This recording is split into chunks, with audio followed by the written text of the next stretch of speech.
안녕하세요. 차일드입니다. 미국에서 이곳 집값이 폭등했다고 합니다. LGBT 마을. 레즈, 게이, 바이섹슈얼, 트랜스젠더가 사는 마을. 왜죠? Why? How? 미국에서 부동산을 살 때 투자하는 한 가지 은밀한 방법이 있었다고 합니다. LGBT가 사는 동네를 구매하는 겁니다. 미국의 부동산 전문회사인 질로우에 따르면 LGBT가 사는 동네는 주변 지역보다 가격이 비쌌다는 겁니다. 그리고 질로우는 이것이 젠트리피케이션 효과 때문이라고 합니다. 가난한 사람들이 낙후된 지역으로 몰리고 그들이 현재 주민을 대체하는 것입니다. 그런데 성소수자 역시 눈치 안 보고 살 수 있는 낙후된 지역을 찾아고 그곳의 동네가 활기를 띠게 된 것이죠. LGBT 특유의 섬세함으로 동네를 꾸미고 다채로운 문화와 식당이 동네를 살기 좋은 곳으로 만든 것이죠. 그래서 농담 반 진담 반으로 LGBT가 사는 동네를 구매하면 집값이 오른다고 했답니다. 이거 사뭇 전래의 동화 같군요. 행복하게 살았답니다. 무튼 그렇다면 LGBT에겐 이성애자에게 없는 능력이 있는 것은 아닐까요? 이성애자보다 민감하게 느끼는 예민함, 따뜻함, 포용력 같은 것들이요. 그런데 미국에는 그들의 이런 특별한 능력을 부르는 말이 있습니다. 게이더. 미국에서는 누구나 아는 이 말입니다. 동성애자로 식별하는 능력. 처음 들으신다고요? 그렇다면 홍석천의 보석함은 많이 들어보셨죠? 어떤 PD는 잘생긴 남자를 섭외할 때 홍석천님의 인스타그램을 보고 캐스팅한다는 말도 있습니다. 그는 검증된 게이고 그래서 우리는 그를 믿습니다. 할렐루야.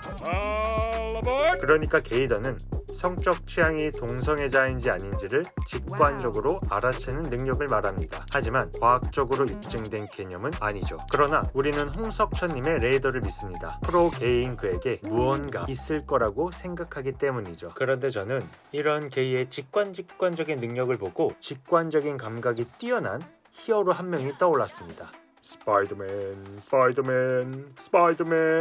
사실 스파이더맨이 게이 아니고요. 무튼 스파이더맨이 적을 구별하는 방법이 무엇인지 아시느니까? 찌리리. 스파이더맨은 과학에 근거하지 않은 아주 직감적인 방법으로 적을 구별합니다. 외모, 목소리, 눈빛을 통해 그리고 그만이 볼 수 있는 무언가를 봅니다. 마치 게이더를 발동하면 게이를 찾을 수 있듯이 말이죠. 그리고 저는 스파이더맨과 게이의 성장 과정 역시 이거 좀 비슷한데? 라는 생각이 들었습니다. 스파이더맨은 학교에서 차별을 받지만 특별한 능력이 있고 그것이 세상을 이롭게 하는 것처럼 게이 역시 어딘가에서 차별을 받지만 그들 특유의 능력으로 세상을 이롭게 하고 있는 것은 아닐까. 홍석천님과 스파이더맨 뭔가 다릅니다. Hey, I'm not gay. 홍석천님과 거미영웅은 정말로 우리와 다른 게 있는 걸까요? 말도 안 되는 차일드의 유치하기 짝이 없는 생각이다 라고 생각하실 수 있습니다. 그런데 여기 홍석천님과 스파이더맨과 같은 생물의 특이한 습성이 진화된 사회성의 한 부분일 수도 있다고 말한 사람이 있습니다. 윌슨. 필리처상을 2번이나 수상한 생물학자이자 곤충 전문가인 윌슨은 이런 논문을 발표합니다. 개미, 벌 등 일부 종에서 관찰된 진화된 사회성은 연구자들도 설명하기 힘들다. 전통적인 진화론에 따르면 개미 사회는 다른 동물 사회와 다른 점이 하나 있습니다. 분업화. 개미는 일개미, 여왕개미, 알을 보살피는 개미 등으로 분업화되어 있습니다. 일개미는 일개미로 태어나고 여왕개미는 여왕개미로 태어나는 것이죠. 누군가는 번식만을 위하고 누군가는 번영만을 위하고. 이것이 윌슨이 말하는 진사회성, 동물 사회에서 볼 수 있는 가장 높은 수준의 사회성이라는 것이죠. 그리고 윌슨은 동성애 역시 개미와 같은 진사회성의 한 부분일 수도 있다고 말합니다. 번식을 하지 않는 일개미도 개미 사회의 번영을 위하고 있는 것처럼 동성애 역시 번식은 하지 않지만 인간 사회에 윤기를 더하고 있는 셈인 거죠. 물론 윌슨도 이런 학문적 전환이 완벽하진 않다고 했습니다. 그러나 사회가 강요하지 않았는데도 동성애가 증가한다면 그것이 진사회성으로 가는 길은 아니더라도 인류의 흐름에 있어 자연스러운 과정일 수도 있지 않을까요? 다음에 재미있는 조사를 한번 보시죠. 미국의 한 조사에 따르면 2022년 자신이 LGBT 라고 답한 비율은 7.2%라고 합니다. 그리고 이 비율은 같은 조사를 한 2012년엔 3.5%였죠. 2배 증가한 수치입니다. 차일드의 가설이지만 이렇게 동성애가 증가하는 이유는 그들이 필요하기 때문이 아닐까요?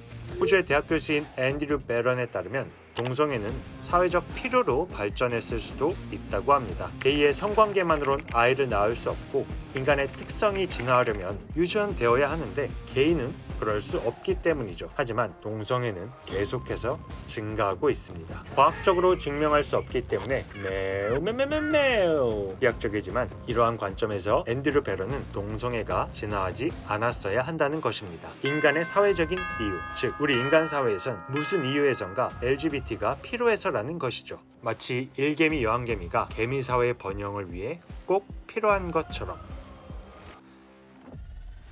그렇다면 혹시 이것이 진사회성으로 가는 길인 건가? 당연히 아니죠. 동성애가 많아지는 것이 개미의 사회처럼 진화된 사회로 가는 것이다 라고는 말할 수 없을 것 같습니다. 그 누구도 동성애가 생기는 이유를 밝혀내지 못했으니까요. 하지만 사회에서 동성애가 많아지는 여러 가지 이유가 있을 거라고 생각합니다. 그리고 그 이유 중 하나는 인간 사회에 그들이 필요하기 때문일 수도 있겠다고 생각했습니다. 차일드의 아주 구상유치하기 짝이 없는 생각으로는요. 저도 이성애자이기 때문에 그들의 동성애를 이해하진 못할 겁니다. 하지만 그들을 이해할 수 없다고 해서 존중할 수 없다는 것은 아니잖아요. 스파이더맨의 찌릿이 적을 구별하는 것을 보고 우리와의 다름을 인정하고 감탄하는 것처럼 동성애 역시 틀림을 말하기보단 그들의 다름을 인정하는 것이 어떻게 보면 그것이야말로 인간의 진화된 사회성으로 가는 것이 아닐까 그런 생각을 생각했습니다. 사실 이 영상을 만든 이유가 있습니다. 방송에서 정영돈님이 한 말을 듣고 영감을 얻었는데요. 나는 석천이 형만큼 내 삶의 가치를 위해 싸워본 적이 있는가? 한국의 커밍아웃 1호인 홍석천님은 2000년에 자신이 게이임을 밝혔습니다. 그리고 한동안 모든 방송을 접어야 했습니다. 어쩌면 그녀일 수도 있는 홍석천님의 용기는 많은 성소수자에게도 용기를 주었고 삶의 길을 잃었던 사람들에게도 삶의 방향을 잡아볼 용기를 주었습니다. 다른 사람의 어두운 구름 속에서 밝은 무지개가 되어준 그를 보면서 그것이 우리네 인생이 아닐까 생각했습니다. 네, 그럼 여기까지 미숙한 차일드, 구상 유치한 차일드였습니다. 다음에도 더 유치한 생각으로 돌아오겠습니다. 차일드.